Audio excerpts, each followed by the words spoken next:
Mheshimiwa, kwanza pole kwa msiba. Hii pole yetu sote, kwa sababu tasnia imeondokea muda yao. Kuzungumzia hawa wameugua miaka 9.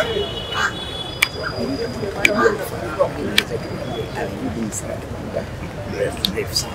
Kwa hiyo inafika sehemu unasema lazima nichukue cha kwake. Bora kidogo. Na jinsi ambavyo ulipata taarifa na vile ambavyo ulikuwa ukifahamu mpenzi za uwepo wake. Mimi nimepata taarifa kama lakini pia ninafahamu kwa sababu sio lakini kama mmoja kwa hiyo sana ametokea kwenye tasnia ya mimi nimekuwa huko nikihudumia sio.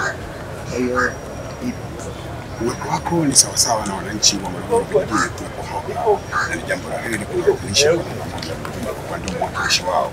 Lakini neno lako kwa wasanii mbalimbali ambao tumewaona sasa wakifika misibani na wanaonyesha jinsi ambavyo wanasaidia kwa vitendo kuosha vyombo, wafariji wafiwa na vitu vingine. Wasanii wamebadilika wote, tumebadilika kwa sababu Mwenyezi Mungu amekuwa akituonesha dhahiri mapigo ya hapa na pale ya watu ambao tupo nao karibu. Kwa hiyo ukifiwa na mtu unayemfahamu, mke, ndugu, kaka, ile inakutengenezea ukaribu, heshima pia wanaoelekea sio.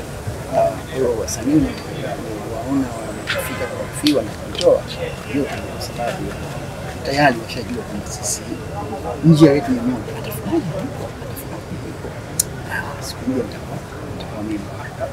Nikirudi kwa marehemu alikuwa mwanamke, lakini kiasi kikubwa tumeumia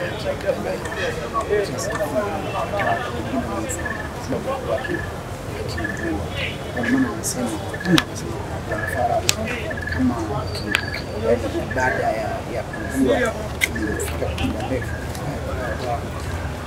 sisi ambao ni imani ya Waislamu na usafi wanasema Mwenyezi Mungu anatuacha na tunaamini